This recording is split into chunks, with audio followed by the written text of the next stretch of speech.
All right, thank you for staying with the State of the Nation. The discussion continues here. We're speaking about the by-elections and the road to 2027, and we have the commissioner here with us, under it with the IEBC commissioner. CPA Professor Elizabeth Kalunda is the chairperson, ISPAC. Arnold Balibe is the party leader, Progress Plus Alliance, and Ben Mulo is the Secretary General, National Economic Development Party. And Prof, I'll come back to you. Having had the explanation from the IEBC Commission, and you had mentioned this issue of the 1 million shillings not being punitive enough, considering that lives were lost. What sort of reforms does then IEBC require going into 2027? And did that explanation of hers make sense? Because the idea was that if people have died, how then do you just fine 1 million shillings? Yeah. Yeah, okay, thank you, and thanks for maybe the further information that has come, because we know IEBC can only do as much as they are allowed to do based on their code of ethics. But for me, my appeal, and also maybe looking forward to 2027, would be a revision of those fines or those offenses so that they can be more prohibitive. Because I'm imagining paying 1 million and you have more than, a billion, you have so much, that will not be prohibitive. So we are calling upon the legislators to just look at these laws and that are out there and fast track in their amendment. And also there should be more voter education, and especially on the candidates, because they are the ones who call for these meetings that end up having serious issues that are from an IEBC point they cannot be able to pin to them. And then also from what has come out is that election as a process is a multi-agency thing. So let us not put all our eyes and focus on IEBC. Let us look at the other agencies that need to work with IEBC. And our appeal would be timeliness of action. We know sometimes the judiciary or when it comes to just making a person be found liable or guilty, the process is so lengthy. So if we can fast track or maybe have like a special team over the judiciary system looking into these election offenses so that the outcomes of whatever offenses there is out fast, I think this can actually send a strong message, and it can give IEBC the force or the teeth to actually enforce some of these measures that can make elections more peaceful. The other thing, just looking at at what we have said, and even the issue of ethics, because ethics is, for me, this is the moral fabric. Looking at how every other person, every citizen in their various capacities, either as just a citizen or a public officer or an IEBC official, what is your ethics, what is your ethical grounding? And this is something that is systemic. So some of these issues, we need to look at them from a very different approach and from a broader approach than just looking at it at the point of the election. And for the IEBC, because voter education is something that you should be doing continuously, and it's quite unfortunate that we didn't have a commission for quite a while. You have so much to do. So you really need to have partnerships with various bodies, and even the kind of framing of the messages that are out there. Because looking at the information that is out there, it's quite negative.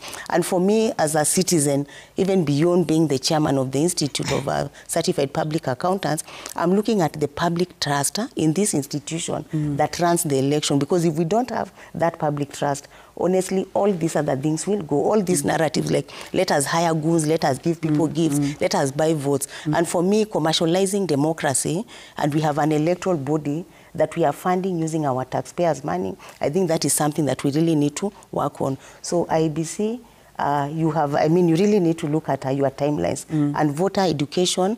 And you see now currently what we are doing is more of moral persuasion, trying to appealing to the moral aspect. This does not seem to be working. So let's look at what can we do from a multi-agency approach so that all forces will just be it will be collective so that we can be able to get some of these results that we so desire, but they look, it's a mirage at the moment. Yeah. Commercializing democracy is an interesting term that you raised.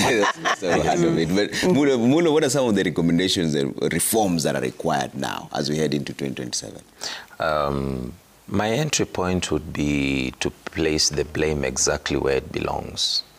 And this country has deteriorated dangerously when we look at political hygiene. The IEBC, as I have indicated, and in my assessment, they did their best, especially in the last elections and even previously. despite the institutional infrastructural challenges that they may have. But to me, the major issue is the actual actors or the participants in these political processes. Commissioner Anne here has mentioned about goons. These goons are not aliens. These goons are not foreigners. These are people who are funded by politicians or people who have interest in those political processes to cause the chaos and the mayhem. And in my view, until we begin to reform the conduct of political processes by politicians and everybody who is involved in that process, we are going to have a long way to go. And the deterioration has been witnessed over the years. When you look at like an election like 2013, I think because we were recovering from the 2007-2008 post-election violence, it is one of the elections that we witnessed the least political chaos. 2017 chaos started creeping in or creeping back. By 2022, we witnessed an escalation. And what we saw, especially in these by-elections, was a very dangerous precedent going forward. And that is why I get very concerned. Because like the individuals that were even fined by the IEBC, as the commissioner is indicating, you know, they are limited to what the provisions of the law can allow them to do. And personally, I have had the privilege to work with Commissioner Nderitu at the Office of the Registrar of Political Parties for the last 5 years.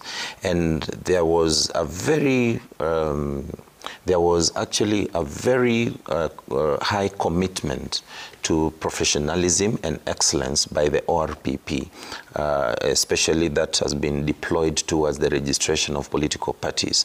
That is what I would want to see, the same kind of discipline and the same kind of commitment within the IEBC, especially now that it is new commissioners who have a responsibility to prove to Kenyans that we can trust yourselves as custodians of this very important process. But again, beyond the political parties and the politicians, we also have a big challenge when it comes to the legislature, because these laws are made by parliamentarians who have to find uncanny or funny ways to shield themselves from responsibility. We saw people murdered in the 2022 general elections, in electoral areas where we have members of parliament or members elected or who served in government continue to serve, and we have not seen the conclusion of what happened.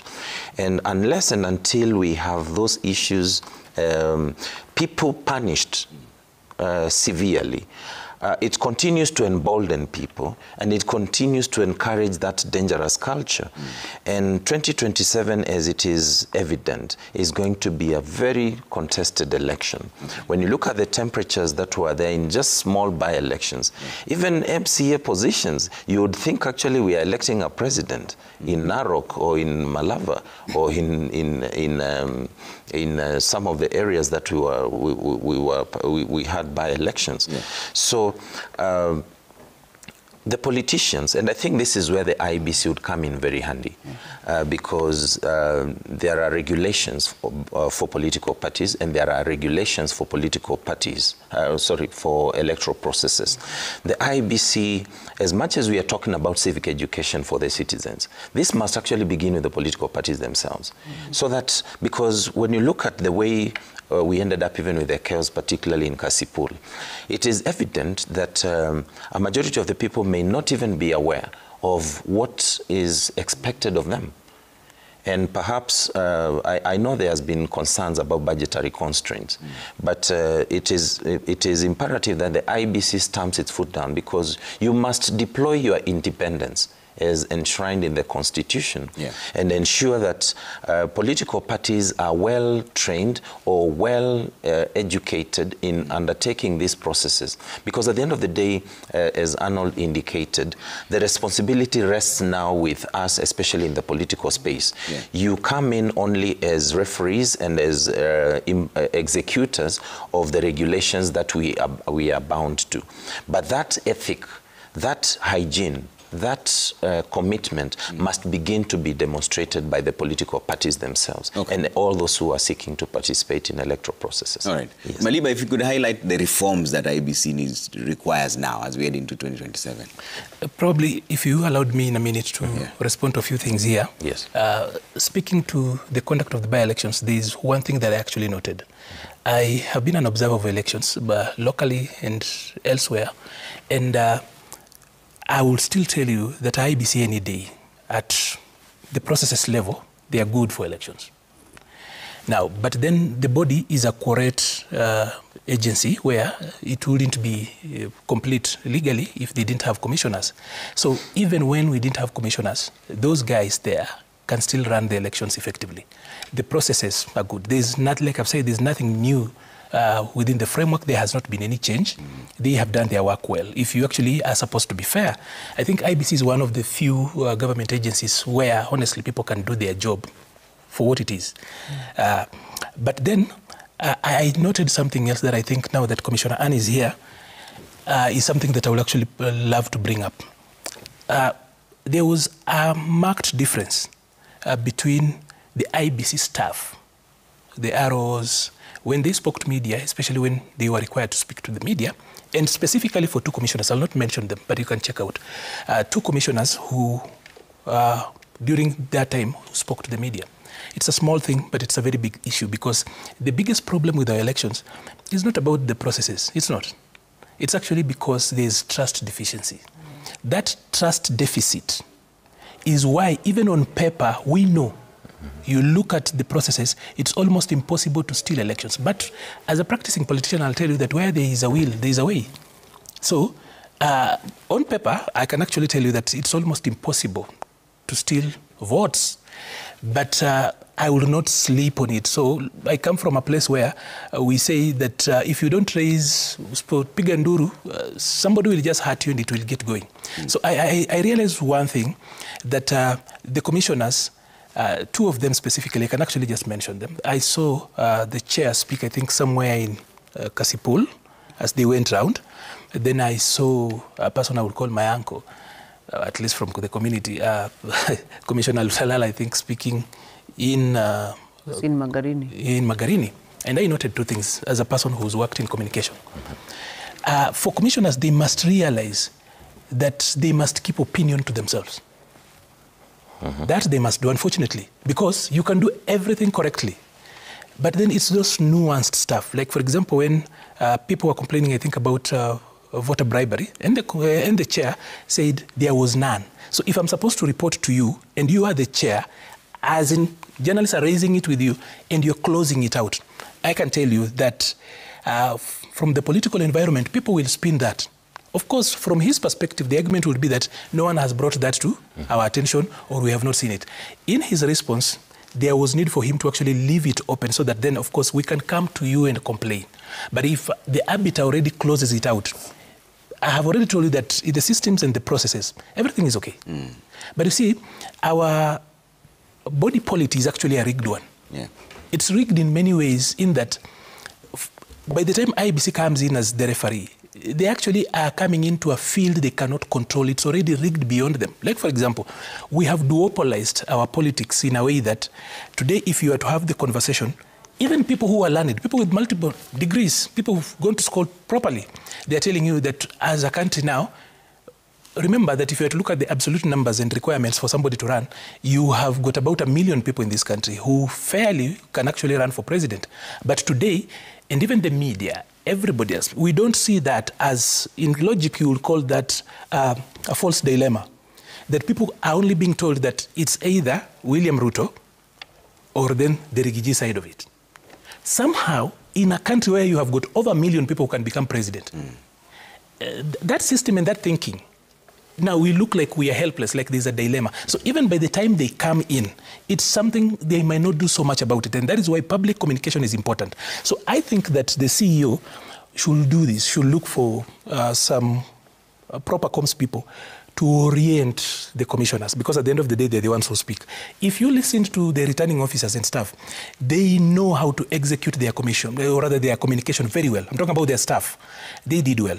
But for commissioners, there was a little bit, specifically the two, there was a little bit of misspeaking. It looks small, but like if you are an adult enough in 2007, as the former chairperson Kivuitu was speaking, and then he was asked a question, I don't remember what station it was, he said, who according to you, who won? And he said, I don't know. There was immediate, instantaneous violence from Elvis. So for public communication, the commissioners have no, as in, we know some of them have actually come from the back end of doing so many things from strategy and stuff.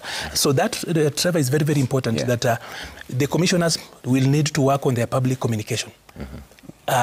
It's a nuanced issue, but I will tell you that if it feels like, and I saw one of them actually giving an opinion, then the other bit of what you are talking about, how do we need to change this and look at this? I've also heard, of course, people say that there are no foreigners. Foreigners participate in our elections. Let's also not really deny that. If you come from border counties, ask the people in Bungoma if they have not seen people from across the border coming around, specifically the people we're calling goons, to actually interfere.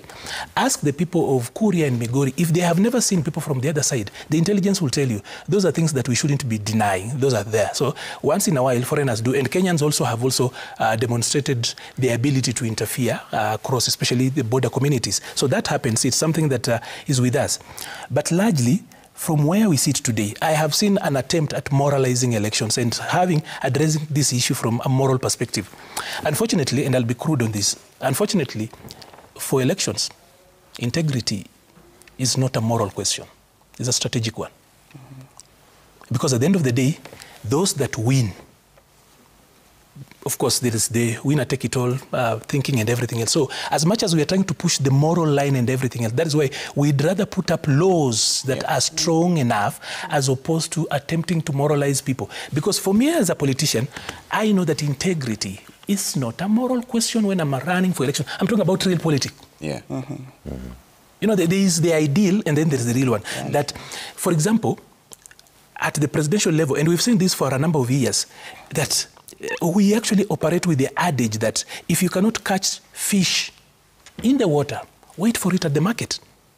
So if I do not beat you in the election, I'll cause problems and then you'll have to give me a handshake.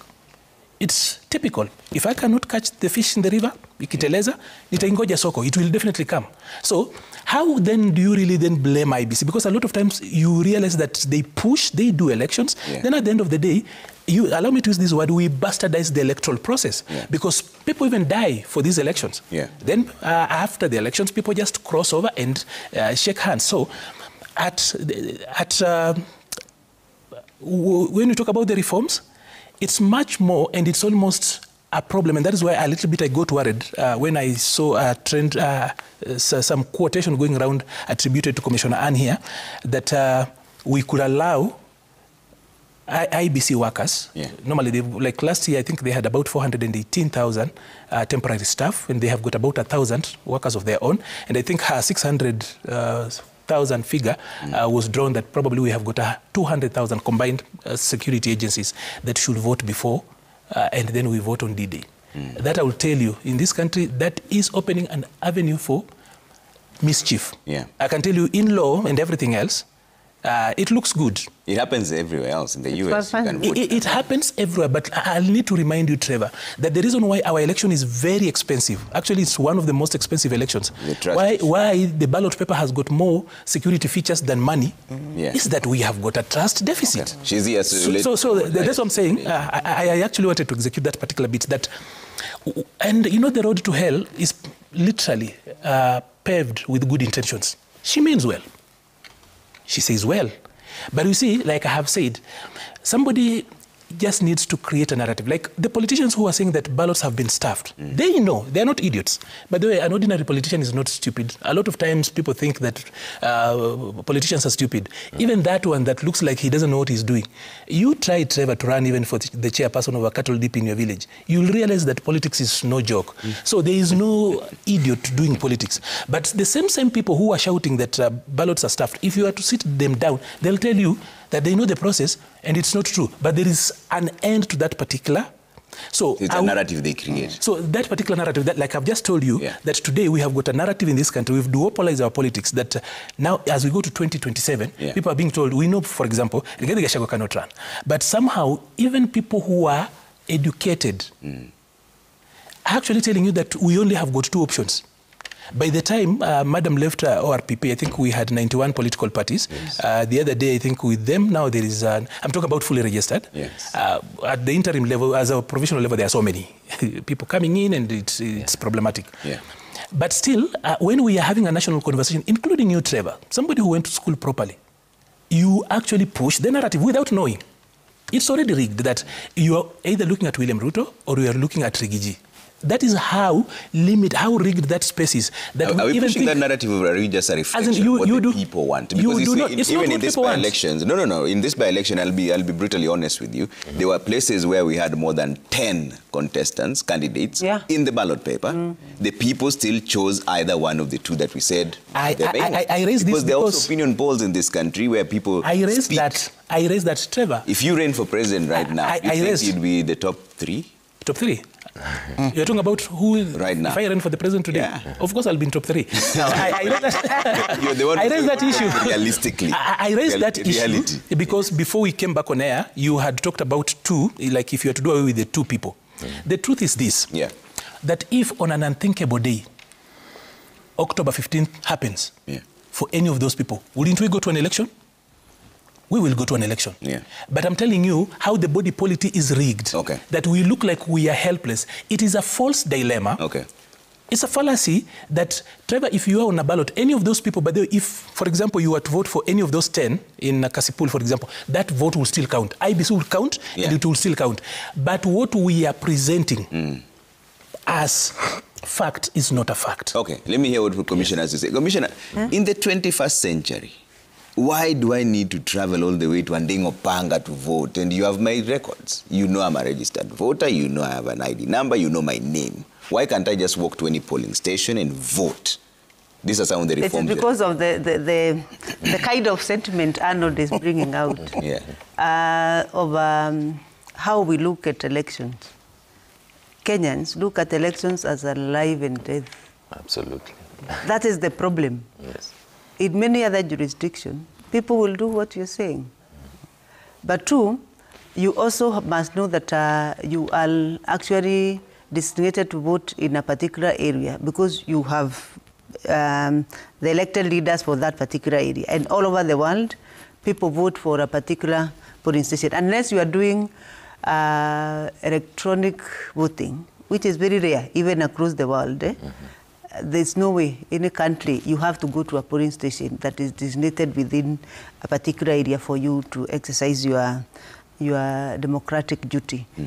But one of the things is that we must also address the issue of trust, as all the panelists have said. The issue of trust is a historical problem. Actually, it doesn't matter whether you are the commissioner today. Remove Andy to work, put Ben Mulwa. Indeed, even before you are alive, they copy and paste trust. We don't trust IBC. It's a copy and paste. There's nothing you have done. An in-house genetic problem. It's a genetic, it's a perception problem that has been, of course, most of the time propagated by the political class for their own personal gain at the end of the day, so that when you lose election, you have somewhere to blame. And you say IBC, you can hear Arnold and Mulwa has testified here that election technically and everything that need to be done in election is done according to the book and the rule. And there's nobody, and actually I want to tell you, to assure you, actually it is impossible to steal election in Kenya. Even if you try, from a voting perspective and tallying of results and what actually people cast their vote and how it will be tallied, it is very well regulated. So ballot stuffing is not possible? Ballot stuffing, indeed. The other thing I want to ask is that also, even media fraternities, even every Kenyan should separate propaganda also, because election has, in the environment it's full of propaganda. And this propaganda is pushed to keep the end result of the narrative that election is not free and fair. So should I not win, I'll just say, I even said there was ballot stuffing. But ask any person who is claiming today that there was ballot stuffing, whether he saw the ballot, and ask him where did he see the ballot papers being stuffed, which ballot papers were these, and how were they procured? Because if you look at our operations on how ballot papers are received, the last person to open the ballot paper pack is the presiding officer at the polling station. So ballot papers are opened at different levels. At the national level, they are just separated. These one are going to Barigo, these one are going to Magarini, these one are going to Kaspool. Once they are separated, they ended up in the tallying center in Kaspool, for example. In the presence of media, in the presence of agent, the whole pallet is broken. Nobody has seen what is inside. When it's broken, there are packets for each polling station. That packet now will be actually opened in the polling station with the presence of the agents, and they are going to see all the leaves. Yeah. If you look at what we call the polling station diary, it records all the movement of the ballot paper. It records all the movement of electoral official. Any action you do on anything, it is recorded. And you can even actually audit election backward, because elections must be verifiable. So the question also of propaganda that is carried as if it's truth. For example, I would want somebody to show me the OB of the vehicles that were said to be burning in Marava. We have looked for those OBs, we cannot find them. But people circulated within, and even media reported that there's burning of vehicles. Really, we want to see that these vehicles had owners. But didn't you see that the vehicles were destroyed and some were burnt? Just because they were But then, can you confirm those images were for that particular day? People were there. Just because it was not reported, it doesn't mean that it didn't happen. No, I'm saying the magnitude in which many other photos were generated to see that as if we are in a crisis. And some of the vehicles that were said to be burning actually were not burning. Truth be said, there could be a vehicle burning. Commissioner, that's not true. So most of the images that we put out there were actual vehicles burning. But not all. I'm saying in terms of what? In the social media, if you see the magnitude of the vehicles that were said to be burning, well, actually on another level, you could say that we're actually in war. One or two probably could be true, but the magnitude in which the people claimed that our vehicles were burning was on another level. Secondly, the issue of ballot stuffing. We have not seen any person coming to witness, but we asked them, whoever was screaming that was ballot stuffing, they cannot really substantiate that, and it's a propaganda. So we also need to really, from where I sit, separate propaganda from reality, so that we also don't propel propaganda, because propaganda is created by people who really want to have a scapegoat why they lost the election and why the elections was not free. And it's a narrative, and it's copy-pasted. KNCHR actually says that the election was not free and fair because they were not allowed to witness tallying centers of Siakago and Mumbuni. There was no tallying center in Siakago and Mumbuni. That's what the first thing I want to tell them. There was only one tallying center in Bere. What they are referring to as a tallying center, actually polling stations. Then, can you condemn a whole election even if they were not, assume they were not allowed, which I checked before I came here? Nobody was disallowed. And we want them to bring evidence that were actually not allowed. Nobody was accredited with a badge accredited by ABC that was denied entry in any polling station and also in the tallying center. Nobody. And they can bring evidence if they were ever denied. Even a footage of them getting denied entry. We see. And we see whether they were actually accredited. If you are not accredited, of course, you cannot be allowed into a polling station. Those polling stations really You cannot say because you have been denied in 2 polling station entry, then election is not free and fair. Then what is the parameters of a free and fair and credible election? So, there are more parameters than that. So did they move from one polling station to another? I'm quoting Professor Marion Mutugi, the commissioner of NCHR, saying our officers were locked out of 2 tallying centers, Siakago and Mumboni North, so we cannot conclude that the elections was free and fair. Are you saying she's lying? To me, she needs to provide evidence, because from our own returning officers, nobody that was accredited, that was denied entry. Unless the people who appeared there went there without their accreditation badges, credentials as it is required. Of course, you'll be denied, because if you don't have accreditation credentials. But if they had accreditation credentials, there's no reason why we should allow all the other observers and deny the Kenya National Human Rights Commission. There's no reason why, unless somebody appeared without the right accreditation credentials. Because all the other observers were reporting inside. Why should we discriminate them? What was the voter turnout for this by-election? In this by-election, percentage, I think it's around 46% in total. Nationally. But there are some that, as you have said, Pulko had the highest. And Baringo was the lowest at 26%. Baringo had 26%. And I like his assessment that Baringo was the highest in the last general election. So there's an issue of voter turnout there. And the reason, I think the reason should be unearthed why. Was it the election competition that was not high enough? They had already made up their mind on whichever candidate come, we shall accept as citizens. Or was it the question of the timing of the by-election? Because that is also an area of pastoralist, where they were taking their goats, their whatever, and there was a bit of a dry season. Was it that accessibility of elections was low? Those are issues that IBC can look at. We check on why the low turnout, especially in Baringo, have been the highest. In the other areas, why was the voter turnout low? But generally speaking, voter turnout has, during by-election areas, they usually allowed between 40 and 50, sometimes 60. As a commission, what sort of reforms do you recommend going into 2027? What do you think will ensure that you restore that trust deficit that Maliba and the panelists are speaking about? Before I talk to the reforms, let me respond to Arnold on the question of early voting.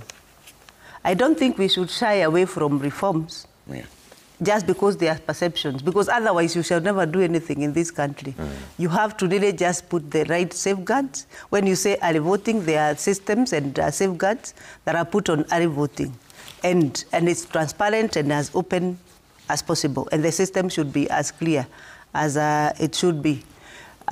So we should not shy away from. So that is one of the reforms. That's one of the reforms, We think we really need early voting. If you look at the difference of the last general election in terms of the winner and the runners-up, was that actually around 200,000 votes.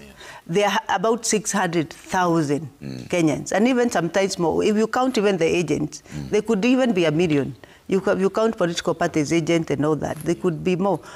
People who are involved in election and all that.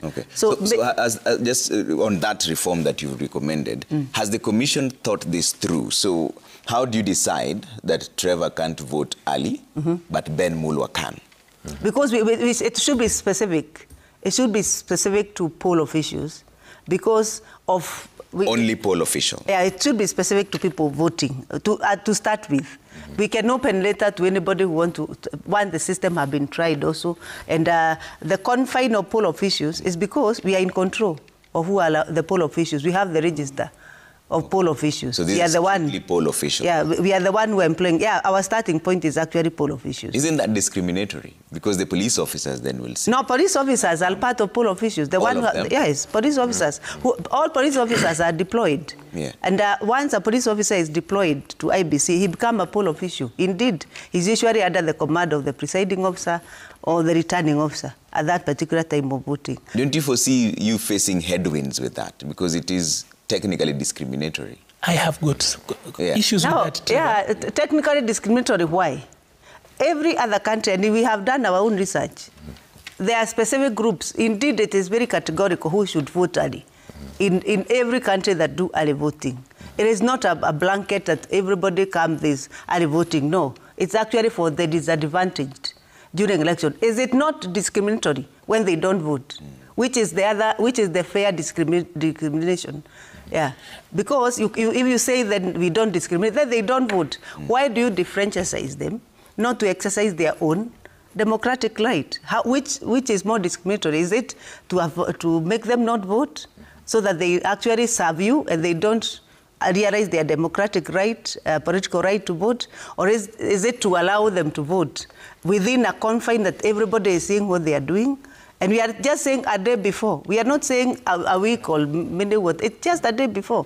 Then the following day you vote, and then the votes are counted. And I think we have done enough research to know how it is done. Okay. And that's what we shall be bringing as proposals for change. If Kenya decide it should not be done through the legislative process, because we must propose that, then that is it. We shall have tried to really allow Kenyans who are participating as electoral officials to have an opportunity to have their voice be heard. Okay. I know all the panelists have questions on that, but I'll allow you. Just let her finish the reforms first. So that's the first one, and the next one? Yeah, of course, we are looking at tightening the areas that were discovered during the last general election. Of the post-election period, every time, there's also the areas that we isolate and see that these are gaps that need to be closed. And close among them, we are interested in making resort path clear. We have seen there's already people who have gone to court on the issue of resort path and how results are announced and at what stage. Yeah. We are willing to have that conversation. Be declared at the polling station. The law is very clear. Define all that. That one is already sorted. Indeed, we really want to have the discussion so that we know what is the concern of the stakeholders. Because as the results start now, results are final at the polling station. Nobody can change the result that came from the polling station. You can only record an error, but you cannot change that form. That form is sacred. It forms the results. That's what we have been told by courts. That is what the law says, and therefore, and the Constitution also. The issue of announcing results at the constituency level, it's actually in the Constitution that results should be announced, and it has been happening. We announce them at the constituency tallying center after they have been tallied. We announce. So what happens after that is that after that, those results are brought to the National Tallying Center for purposes of only three things: collation, because they must be added up, verification, so that we are sure the result that came from the polling station is the one that we are processing for announcement, and three, for determining 50+1 and the 25%. Those things must be determined. So as we are having that conversation that results will be announced at the constituency level, we also should be live that those three are a requirement of the Constitution. Before announcement of results, they must be verified. Secondly, they must be collated. And secondly, the 50+1 must be determined, and the 25% must be determined before the returning officer announces those results. So the question is, ours, from where we sit, we want a faster system. We want to leverage on technology so that the system of announcing a result become faster, and we don't have to wait for so long before we know who are the winners. And then secondly, how fast do you want this? So to allow Kenyans also to tally the result, because the results are open. So we want the system that we allow Kenyans to tally. We have the portal last time. How do we improve that portal? So that results come and the Kenyans can see them even before we announce the result. Everybody knows who is there.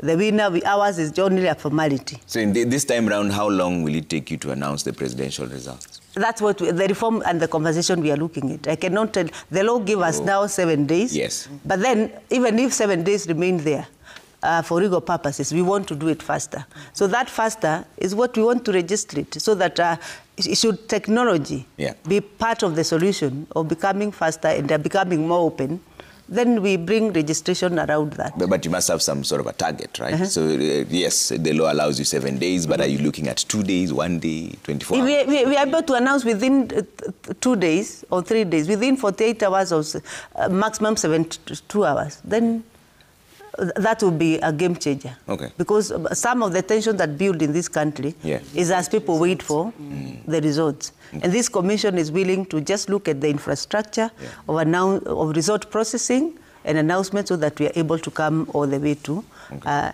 But I want to say, Trevor, we should not be afraid of reforms. This is our country, and we must be bold enough to propose reforms. Yeah, because, and those reforms should result into better election management and better election environment and better governance. So that all of us, we are able to talk about that. Allow me, before I leave, I talk about the youth. The youth, we expected that the youth will show up in these by-elections, given the energy they have demonstrated before. But we are surprised to see that the youth, even in voter registration, are still not coming out. I want to appeal to them because they actually own this country more than anybody else. Do you know that 57% all voting, eligible voters are young people? Yes. Yeah. Those who are not registered and registered, 57% are below the age of 35. And so far, eligibility. How are the registrations looking like? The registration, we are at around 150,000. Around 150 so far. And we expect, since we started. While we actually appreciate that we shall do the enhanced continuous voter registration, where we go now to the polling station, to the ward level, I think really the youth must be counted to come out and register as voters and then exercise their right. Because it's one thing really to keep raising the same matter, and then when you have the opportunity to change things to bring your voice using your vote, then you shy away. It is not fair to this country because they are actually the owners of this country more than the rest of us. If they are 57% in terms of eligibility, and if you consider even the population strata, 77% of all Kenyans are below the age of 35 because the rest are children.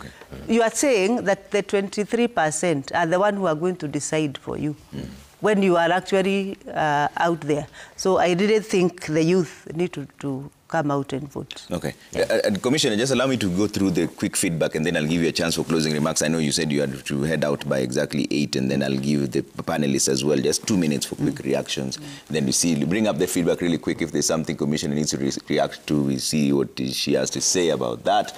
Samuel Owuot says election losers in Kenya will forever claim that the winners bribed their way to victory, and if it is the ruling party, it is accused of using state machinery. Kipyegon Rapsige says in Kenya, elections have become a matter of life and death, not about service, but survival for those scrambling to loot public coffers. The latest by-elections proved that. Violence, bribery, intimidation. Don't think 2027 elections will be free and fair. Bobo Wino says, Trevor, kindly ask Ms. Nderitu, what were the hits and especially misses they experienced during the by-elections and what are they doing or preparing ahead of 2027? That is something you can react to really quick for such incidences not to happen again. Gabi Wakasiaka says IBC's failure to prevent violence, voter intimidation and bribery while security forces looked the other way has exposed deep cracks in election management. Trust in the process is crumbling. Wange says one innovation that we are looking into as IEBC is the introduction of early voting for those who can't vote on election day. We usually have over 600,000 employees. I think this is what she was clarifying earlier on, who are not able to vote. If they vote one day before the election, that will be a game changer. That is from the commissioner. How possible is this, Madam Nderitu? Isn't this a recipe for anarchy? That's a question you react to just now. General Lazaro says the by-elections were just a taste of what awaits the nation ahead of 2027. For example, there were massive violations of the Electoral Code of Conduct in Kasipul. And what did the IBC do? They simply received money from the offenders. Goons ruled the day. I think that has also been addressed. Let's see. Harriet says the so-called goons are not foreigners. They're known and their affiliation can be traced. IBC cannot pretend not to know this. Nullification of such election results would restore trust. Commercializing democracy is also real and open and sadly so facilitated even by government officers. How can one even sit and purport that the elections were above board? Face it and speak the truth. This idea of cancelling the nullification of such election is something you need to react to also so that people understand what this is about. Wanjiku Thiga says that I urge the IEBC to reinstate weekly voter registration reports. Transparency builds trust, and we are watching closely. Now that young people are home for the holidays, this is the perfect moment for IEBC Mtaani. Let the commission go where the youth are. Bring the services to them, not the other way around. That is Wanjiku Thiga. Prof, very briefly, so that commissioner reacts to all of them as we close. Yeah, just 2 minutes. Any question or recommendation to IEBC? Yeah, for me, I want to look at elections from the financial side. Because looking at what has happened is that budgetary cut. And for me, that that is something that I feel is a constitutional violation. Because ideally, when we talk about elections, this is not a matter that should just be a budgetary issue. So we beseech the government to ensure that funds are availed. And even listening to the chairman of IEBC, when he was just giving us how the amounts are utilized. And he said the bulk of the amount goes to personnel. So it means that when there's a budgetary cut, there are certain key resources that are going to be omitted. Now, that is a recipe actually for issues, on the issues that we are discussing in terms of integrity issues that are likely to come up, and even issues of the public trust. So we request that that should be looked into. And then also, Commissioner, before you leave, when we have that budget, we can do a rough estimate in terms of how much does it cost per voter. And previously it was around 2,000 roughly, just doing rough mathematics. Now it would be good for us to know the current by-election, how much did you spend? Because these are now projections for the 2018, which we are saying the amount will go up by around 18 shillings. Looking at inflations, looking at the dynamics, in terms of that's a proposal, how in actualization, how did it go? And then there's also something that I just want to mention that I feel is very important. When it comes to election money, for me, our issue should not be really looking at the budget, but was there value for money? This is 5 years of our country's future.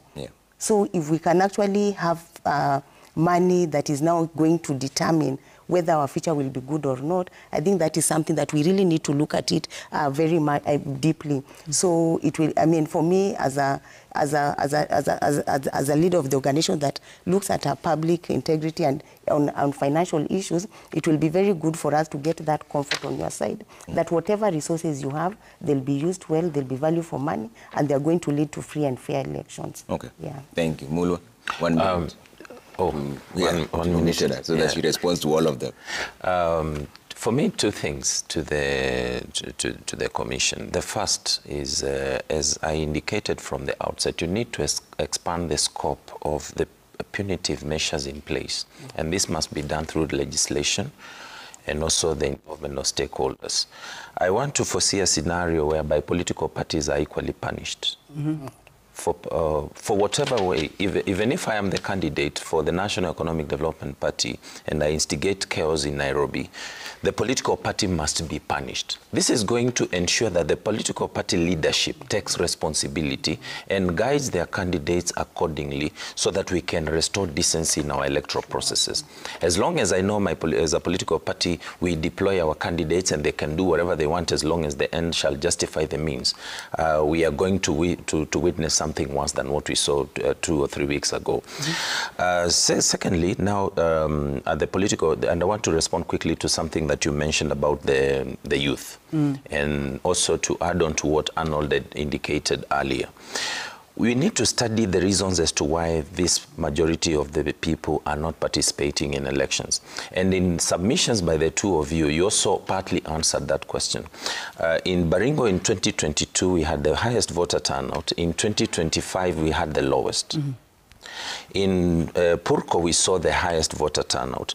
People participate in elections where they feel their interests are accommodated or represented. And one of the key things that people have been ignoring, and where we are seeking to fill the void that this country has largely been lacking, and I am very proud to report that, Arnold, we are political party number 92. And despite being number 92, we have found a void that the 91 have never been able to understand.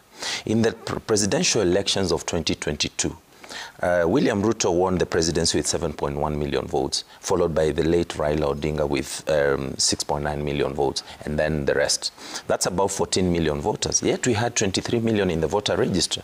It means almost 9 million Kenyans didn't find any reason to participate in those elections because those had been packaged as the front runners in that election. It means those formations did not represent the interests or what somebody would be looking out for in the next government. Okay. And that is the gap that needs to be plugged in. These young people will find motivation as long as now we clean up the political space and present or rally around political formations that are purely about the ideology and that have been able to demonstrate the capacity to address the issues that people are looking for. Okay. But as long as it is noise as usual, ni huyu na yule, farasi, punda, and that kind of jargon, it is going to be a waste of time. Okay. So I am convinced you are going to see a shift going to 2022 and involve actually the political parties in these processes, especially voter mobilization and registration. Maliba, just one question so that we allow Commission to respond and then she has to She raised an issue that, Trevor, we can't run away from. Number one,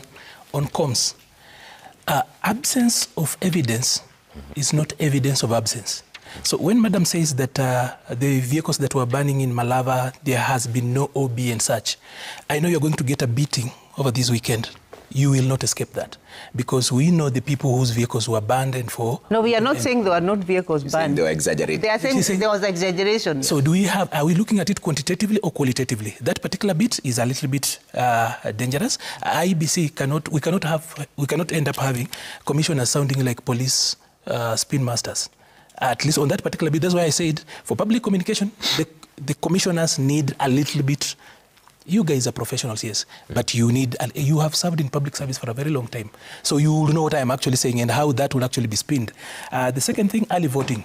Trevor, on early voting, one of the reasons why I actually brought it up here is that we will all agree that poll officials are essential workers on election day. Yeah. But they are not in control of legislation. Once you bring this particular proposal, we politicians will want our agents, who actually are essential voters on that day, to vote early. We will actually also want that to work. Doctors will actually say because there might be people fighting, so we'll actually end up having a COVID type of essential workers versus the rest of Kenyans. So even journalists say, I'll have to vote early so that then we can cover properly. You are opening up. The intentions, like I said, are noble. Good. IEBC has not accounted for the 1.2 million people that voted in 2017 that didn't show up. Now they are all of a sudden very clever. They're talking about some 600,000 people who are their own. On that particular bit, I do not agree with it because it will open up a Pandora box that they cannot control. Normally, they bring up very good ideas. Once it gets into parliament, those people play so many games. So I would want you guys to actually drop that idea. Okay. It's not very good. Finally, on the youth issue, you know, it's so difficult. When you look at the IEBC TikTok account, it looks like a museum. As in, a lot of young people are there. Your social media is so ancient. See, you know, like those long statements that you do there, very funny green. The graphics is actually very tene. As in, you are not even helping these things. Of course, at the continuous voter registration level, it's been at the constituency level. She said they're going to escalate it, take it down to the ward level and stuff. It's good. Besides doing civic education and voter education, probably one of that thing that you guys can actually do deliberately is to have a director of political affairs to actually also just do a little bit of political education. Okay. She says well. Commissioner now. Commissioner. Let me start by responding to him on the issue of what I said about vehicles. I said there was exaggeration in the social media. I never said that there was no banning of vehicles. There was. But the exaggeration to the extent saying like we are looking like we are in a war zone, that was exaggeration. And you know, it's misleading. And that propaganda, Trevor, is what heightened emotions of people. People, even, and you know that people will bring photos of something that was even happening in another country, post it to look like it is today. And that heightens emotions. And we have a right of reply, Trevor. And we are not fearing to say what we feel it is unfair to the electoral process. For example, if you say that ballot papers are being stuffed, and you cannot provide evidence, it's the same case. Provide evidence that vehicles were banned. So which evidence should we know that this is a photo for now? Unless the ones I saw, somebody saying, actually my my vehicle was banned. That one you can say you have seen a statement. The rest where they are posted as if 10, 15, 20, 30 vehicles were on fire. And you can go to some pages and you're going to see that. That is what I'm saying. That exaggeration does not help this country. Okay. The people whose vehicles were burned, we empathize with them and we actually feel that it should not happen. Nobody should be hurt during an election and no property should be destroyed during an election. But exaggeration of our circumstances, that one we refuse. Okay. And we have a right of reply. However you spin it, allow us also to speak for ourselves. Because if we keep quiet and you bash us and you say, this did not happen, this happened, we really have a right of also of reply. Okay. The issue of mix, somebody asked about misses and fixes. Yeah. One, we know for sure that the issue of communication, we need to communicate better. We need to have a structured communication. It was a running curve. We need to really have structured communication and responses. Like even the response I'm giving today, some of these responses we could have given them during the election day, as the election was going, the ballot stuffing, those burning of vehicles and all that. Although we gave a statement later in the evening about that, condemning violence and condemning that, it's an issue that we really have to look ourselves in the eye and say, let's fix structured communication, especially during the electoral process. The second issue is to the extent to which we really come out in measures to protect the polling stations and the electoral materials and the electoral officials. I think everybody speak about everybody else, but people don't know that electoral officials have lost their lives. Mm-hmm. As we speak today, somebody, as Chamode's child, broke her leg in Narok. One of our presiding officers, courtesy of goons. You know, nobody want to address that because electoral officials, they are part of the electoral process. If they suffer, if they die, if they do what, but they are Kenyans. Okay. Electoral materials, elections cannot be announced when people destroy the electoral results. Yeah. So we have to look for measures on how to deal with that. The third miss, and which we think we need to look at it, it's our collaborations, just like what she said, yeah, that we really need to look at the whole infrastructure of collaboration and early collaboration. How do we fix? I want to appreciate the police in the manner that they even came to, we make a public statement together in terms of preparedness. Yeah. But all the other stakeholders needed to be included. And then how do we coordinate? The coordination part of it is, I think it's an area that we need to look at. Okay. Then the issue of budgetary cards, I also want to agree with her that we really need to let IBC get facilitated in terms of budget and really get adequate allocation, and on top of that, adequate release of those resources. Okay. So that is very important to us. Yeah. And in this by-election, we used around 798 million in the 22 by-elections. Yeah. He had been allocated more, but the one that was actually available was that, and we are able to use that money within our... That means the one area that is affected by budget cut is actually voter education and voter information. That become a problem. Okay. So we need allocation that is important and significant for purposes of civic engagement. Right. I think the issue of political parties and getting involved. Yeah. Political parties, we have the Political Parties Liaison Committee where we share information with them, and we call them periodically for the meetings so that we share the meeting, and we have doing proper stakeholder engagement. Okay. Recently, we even did our own evaluation, and we are not running away from the facts. Where their facts and issues have been raised, we really have to address them as a citizen. Right. Finally, is the issue of early voting, which we keep revisiting. Yeah. Really, take like examination. In this country, we have special exams, don't we? Mm-hmm. Mm-hmm. We have special exams. Have we ever questioned why people should not say people should sit for, any person who doesn't sit for an exam cannot be given a special exams? The reason why we give special exams in the universities, even Kenya National Examination Council gives special exams, is because there are people who are under special circumstances. Do we say that these people have been discriminated? No, we don't say that because it's the circumstances of accessibility. Yeah. If you don't allow every Kenyan to be accessible to electoral process, then you are being unfair to this particular Kenyan. And then the system are not being put in secret. We shall put them out there for people to question the integrity of the same, for people to see the loopholes, but let's not shy away. And I'll repeat again from reforms, because reforms are important to take a democracy forward. And that's not the only reform. We are going to bring you more reforms. Okay. Yeah. We'll have a full mind-boggling reforms so that Trevor, this is very, very important to actually say. Thank you for making time on your view. That's what voting early, being paid by IBC. Bye for now. Then why should they? Are they not?